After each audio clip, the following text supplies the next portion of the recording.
What is going on, people? We've got two topics to touch up on today that I feel like are pretty pressing. For one, let's talk about Van Gogh Pikachu again, the Pikachu with the gray felt hat. Let's talk about this again, this collaboration with Van Gogh. I did have some success with that. I wanted to post something up on the community post, but I did not want to risk losing out another chance to get this card at retail, how it should be, for free with a purchase from Pokémon Center. On top of this, we're going to talk about the eBay Vault, that system, why it's fantastic, why it's going to revolutionize the collecting hobby, why I think it's going to change investing in this universe of Pokemon. I mean, I really think that it's pretty fantastic.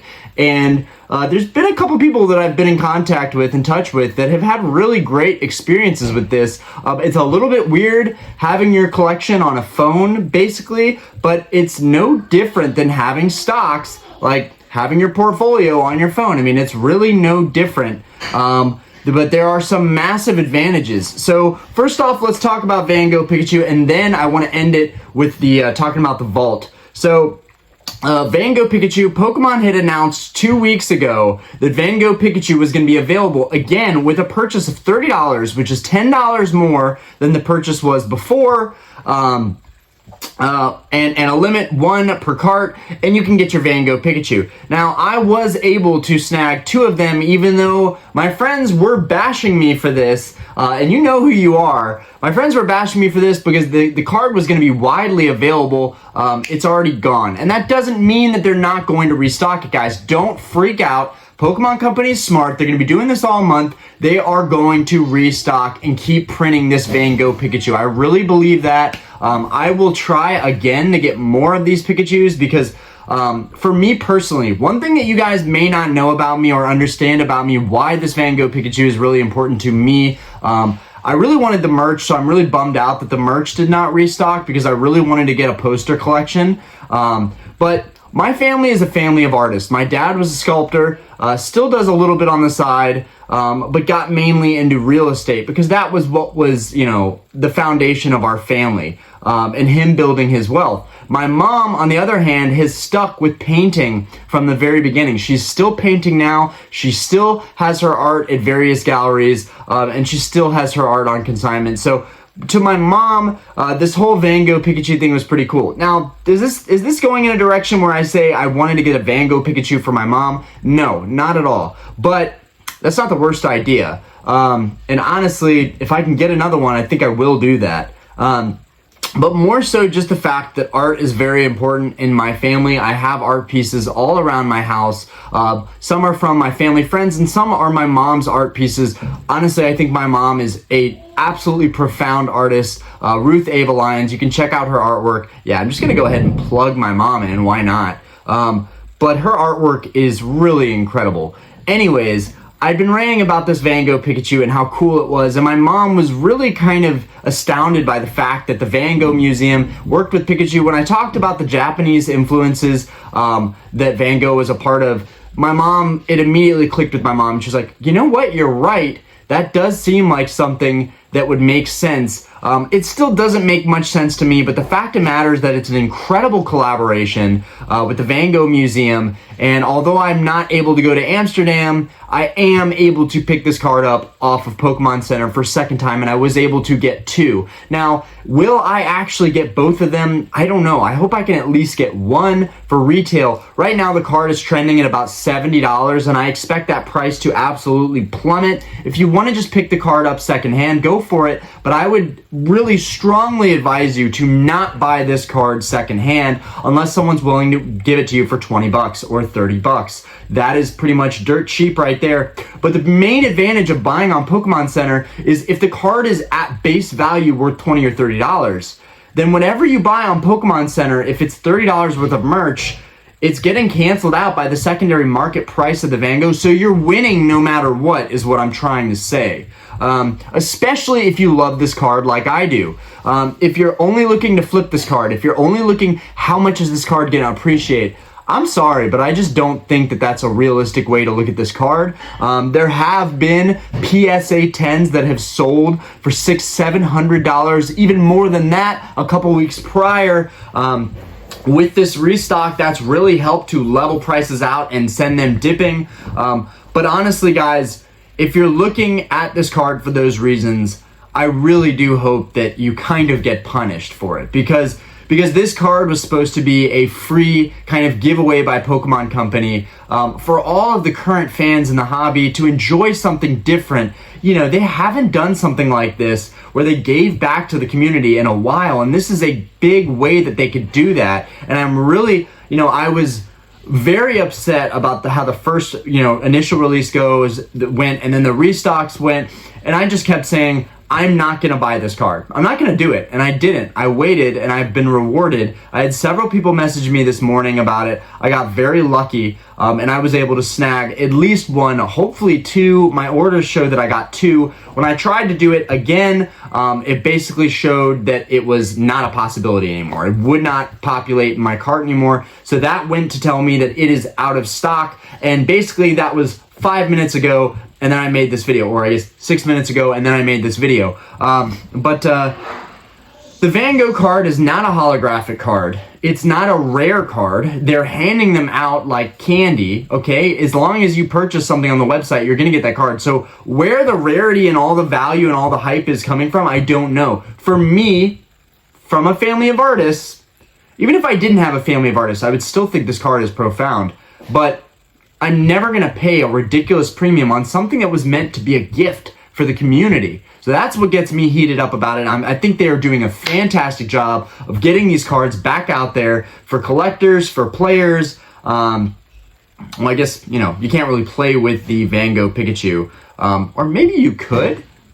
I didn't even really look to see what the damage was or anything like that. But anyways, this Van Gogh Pikachu is very special. Having a collaboration with such a profound artist, that's a really big deal in this hobby. And I think a lot of the smartest collectors and collectors that have been in this hobby from the jump, they know that this promo is not worth anything. That's fine. I'm not arguing that it's worth a lot or nothing. I'm just saying that it's a free promo, and you should be able to get your hands on it if you just are patient enough. Pokemon is going to restock this. They're apparently doing it all October. So just because it's out today, that may even be a part of their strategy to create demand for it. And then I want to talk about what I purchased. So the first thing that I purchased on Pokemon Center was a Silver Tempest bundle, because I had pretty bad experiences with Silver Tempest and Brilliant Stars, but I just wanted to get my foot in the door and get one of these. So that was the cheapest thing I could do, because the 151 product was sold out. Understandably, 151 is selling out everywhere. My GameStops, Target, Walmart, no one has this product right now. I talked about scarcity in a couple videos earlier. That is still holding true for 151. Now, the singles market, the secondary market, is a whole other dilemma. You can get cases of this product for reasonable prices. You can get singles for very reasonable prices, but even the singles market is holding up very nicely. And it makes me wonder, are the best prices right now, are these prices going to keep climbing because this is such a big hitter set? A lot of people think that 151 is lackluster. I mean, honestly, a lot of people just don't get it. And I'm fine with that, but for me, I think 151 is going to define the Scarlet Violet era. I don't think they could possibly release anything else that will have the same impact as 151 has had on me. So I was bummed out that I couldn't get 151 product. So I got these Silver Tempest bundles, and that was that. Moving forward from that, I ended up getting a booster box. Now, I understand, you guys, don't bash me for this, but I understand that Pokemon Center has the most expensive booster boxes. But when you look at it, objectively, Fusion Strike and Brilliant Stars are on the rise. Both of them are on the rise, and honestly, they're semi-old at this point. Fusion Strike is really starting to see an uptick, and honestly, I don't have enough boxes. I want to have at least a case or 6 boxes of each set that would make up a case.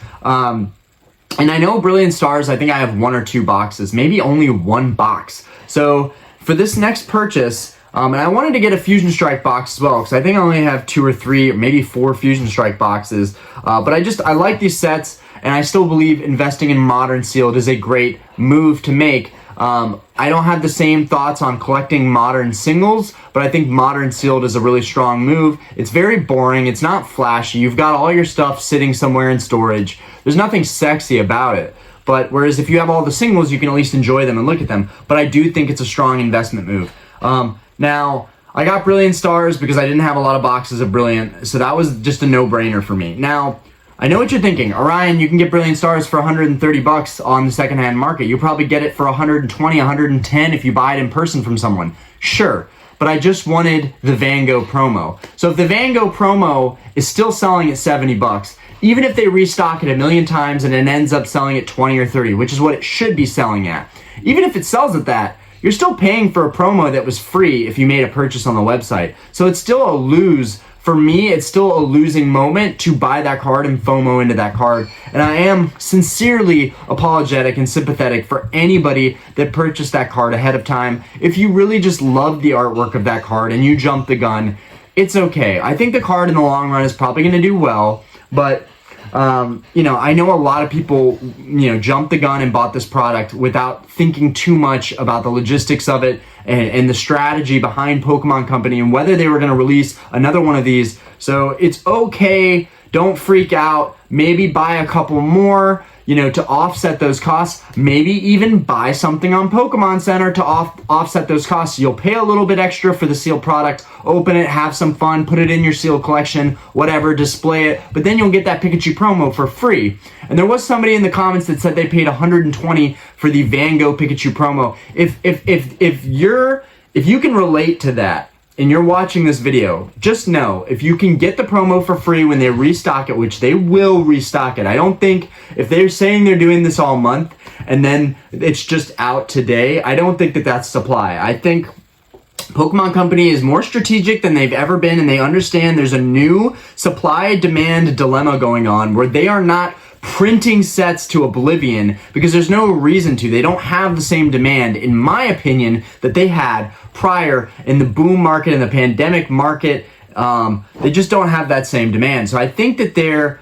really being cautious and strategic with how much product they're putting out on the market, and that's why it already sold out today. I think they're going to restock it, and I'm going to try again if I can get some word from somebody, because honestly, I'm not checking Pokemon Center, but other people are keeping tabs on this, and they were nice enough to let me in on it, because no one had to let me in on it. It was very, very nice. It's great when you have friends in this hobby, in this community, that can let you in on this promo dropping. Okay, so again, buying the Brilliant Stars booster box, I know it was overspending, but I did want an extra box in my collection. Especially if I really truly only have one Brilliant Stars box in my collection. Most of the sets I have a couple boxes of or a case of, so that just wasn't going to cut it for me. I think I did only have two, and I opened one and just had no success, and I opened that on the channel. That was definitely a bummer. Brilliant Stars definitely burned me, but this one I plan on keeping sealed. Maybe I can open it up with kids down the road. But anyways, my thinking was if the baseline, if it's still a $70 promo, but I expect it to be $20 or $30, all I have to do is take that $143 price tag on Pokemon Center and slash out $20 or $30. And I'm still getting that booster box for a reasonable price. Anyways, I was going for the promo. It really doesn't matter what value I'm paying to get that promo. I just wanted that promo, and I'm still getting the sealed items that are coming here that I can just throw in my collection, and maybe they'll appreciate in my collection, or maybe I'll open them up for a live. Anyways, we're done with that. Guys, the Pikachu Van Gogh promo will be restocking. Don't freak out. There will be more of them. I don't think it's going to be craziness every single time, but who knows? Maybe there's crazy demand, but I just don't see it. I think that eventually when people see these prices fall and it becomes, and the money just isn't there. When the money is not there anymore, people are not going to be interested in that card unless they truly just love the card the way that I do, and you just want it because it's just cool, that Van Gogh-esque artwork. It's just really neat. It's a really neat card to have, and for me, I'm definitely going to get that card, probably get it framed, maybe even put it up on my shelving, just because for me that would be the first time that I actually got my hands on a promo for free from Pokemon Center. I remember when the special delivery Charizard came out, I was really bummed out that I could not get my hands on that promo, and it definitely angered me. So I'm really glad at where I'm at now with the hobby and that I was able to get my hands on one of these cards and really appreciate it the way it should be. I am a little bit miffed that they don't have the merch from the museum on there. They could have, I feel like, really restocked that merch and just decided it's just too hard to restock the merch. It just logistically doesn't make sense. Whereas we can easily restock more of these cards and we're just shipping out our products like normal, but we'll get an uptick of sales and we'll just print this card to the moon. So I think that's why there was no merch. I'll probably end up buying a poster collection secondhand or a deck box or something. I love the merch, so it sucks that they did not restock that merch. That's one thing that is a bummer. But moving forward, let's talk about the eBay vault with the 5 minutes that we've got left. Arguably, I'm trying to keep these shorter. So the eBay vault. What is the eBay vault? Why should you be interested in it? Why is it pretty cool as a concept? And what are some of the pros and cons of the eBay vault? So the eBay vault is a place where you can send your cards and eBay will hold your cards, protect your cards. They'll be secure, whatever that all means. Or when you buy the cards, they get sent to the vault. Now, every time I buy a card, it gives me the option, do you want to send this to the vault? And I say no, because I just really want that card. But if I were to send it to the vault, here are some of the advantages to that. There are some really great tax advantages and then just savings that you can be had on that. So if I buy, let's say I buy a $3,000 card, right? The eBay vault says, do you want to send this to the vault? I say no, I want the card in my hand. I'm going to be a doofus and pay the sales tax on it and the shipping on it. But hey, I have my card in hand. Woohoo! Now, most collectors are gonna love having the card in hand. But, like, I know it just sounds crazy. You're like, okay, wait a minute. You want me to buy a collection and then just have it out in the space and not even have it so I can look at it?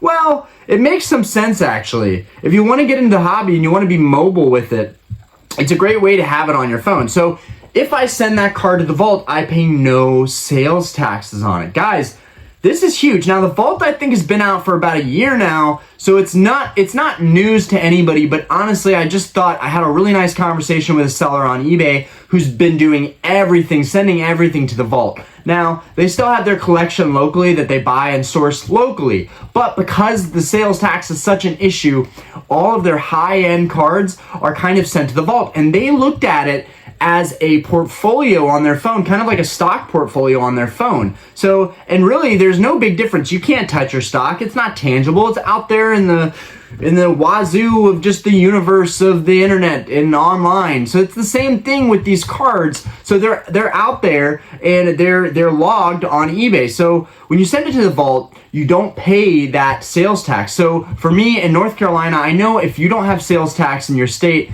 this really doesn't seem like a feasible thing, but there are other pros that I'm going to get to of this method. So here we have 7.25% sales tax.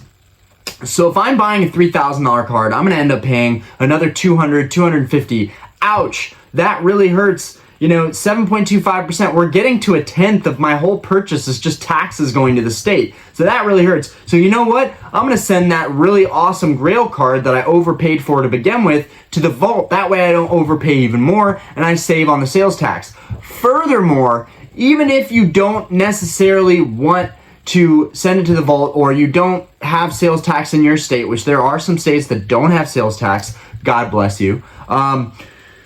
Wish we had that here, or at least no property taxes here. That would be great, but that's just Texas and Florida from what I understand right now. It's what makes them so great, why so many people move to those states. But if you didn't care about those factors, here's another thing that's kind of interesting. When it gets sent to the vault, you know, the label prints out and it gets sent directly to eBay's headquarters, the vault headquarters, wherever that may be, middle of a desert, middle of a city, in some kind of U-Haul facility, who knows. Anyways, once you send it to the vault, it's there so that when you sell that item, you are still not paying. Oh, the other thing is fees. Now, I almost forgot this. I'm glad I didn't, but you don't pay fees. So when you sell something on eBay, you're taking a fees hit. You're taking a fees hit on that item too. So let's say I bought a $3,000 card. Okay. And this makes me hate myself even more because I have bought so many cards and paid tax on it, even with the vault being around.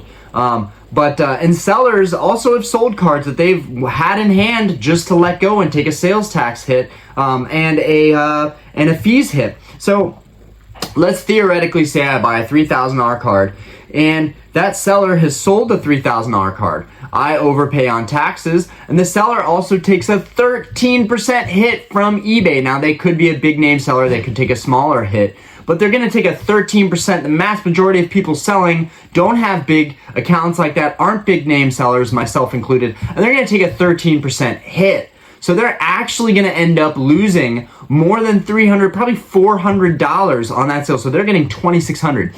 If they had used the vault, they would have not paid taxes originally, not had to pay shipping, sending it back out, not had to pay fees as a seller, and not had to do any effort to ship it out because eBay ships it out for you.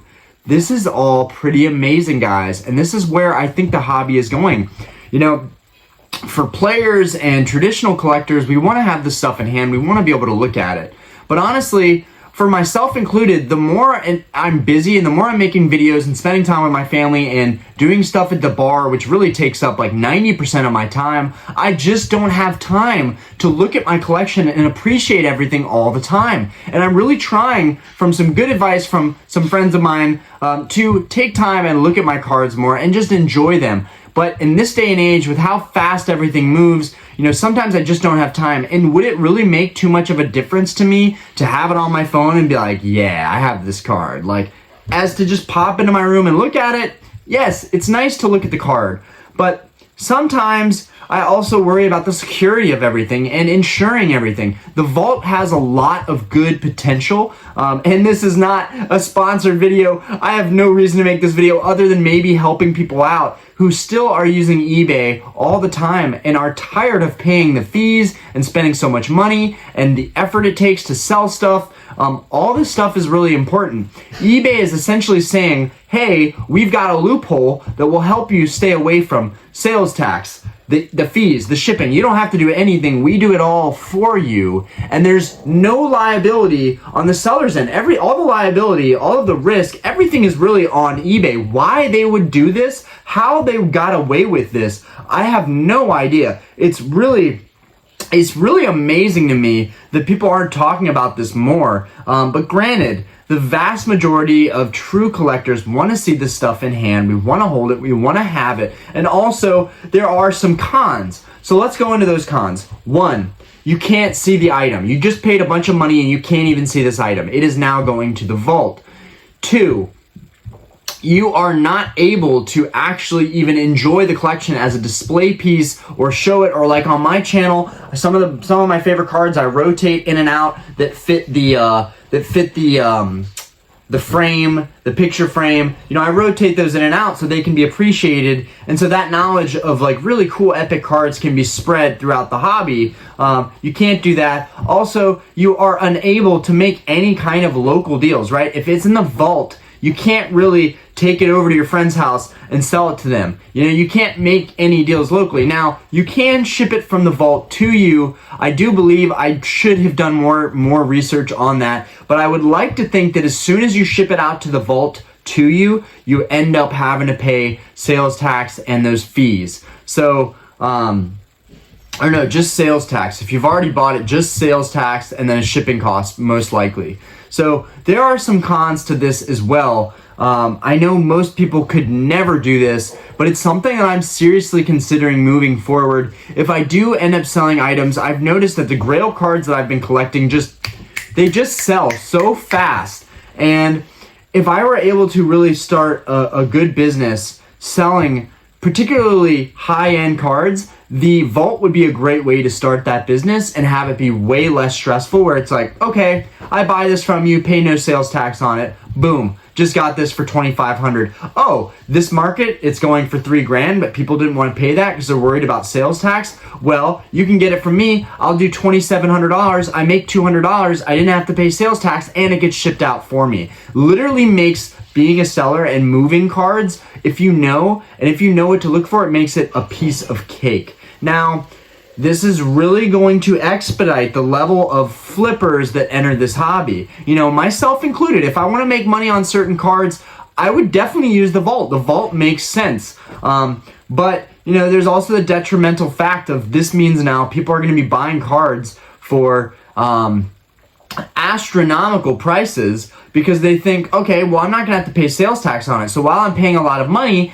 I don't pay the sales tax. You know, sales tax determines sales tax determines what kinds of buyers are going to be buying this stuff. You know, if I have a high sales tax in my state, I'm not gonna put another bid on a card or put an offer out on a card even for 10% less if it's already out of my price range and then I have to pay sales tax on it. But if I know I'm gonna sell that card, or I already have the cards, like in my strategy, I'm thinking I'm gonna collect all these cards and own them in person. But then after that, I'm gonna help myself offset some of those costs by selling the same cards again, but I'll just pick them up on the eBay market. I'll throw them in the vault. This is a great way for eBay to really rev up its sales and people collecting these cards, because there's another avenue now where they will be able to still, you know, at least break even or maybe even make a little bit of money because they're intelligent and they know, hey, this card is a little bit under market. This person is taking a fees hit on it, so they can't move much more, but I'm gonna take this card, put it in the vault, not have to pay fees, not have to pay sales tax, and then I can pass those savings on to the next person. So in some ways, it really could be beneficial for the hobby as a whole because they'll be able to pass savings on to the next person. So let me know what you guys think of this whole eBay vault thing. Is it something that you would start using that you just didn't think about? Is it something that you're on the fence about because it just seems like, this seems kind of scammy? You know, I am going to get some cards coming in that are from the vault. So I'm going to get an idea. Did these cards get damaged? Were they mishandled in the vault? Were they switcheroo? Did something weird happen here? I really think that eBay is going to do a good job of this, but I just wonder how they're logistically handling all of these cards in the vault. So anyways, let me know what you guys think of it. I'm going to let you guys go. I hope this video was informative and passed on some knowledge to you guys. Let me know what you're thinking about this eBay vault and if you would consider using it. Have a great day, guys.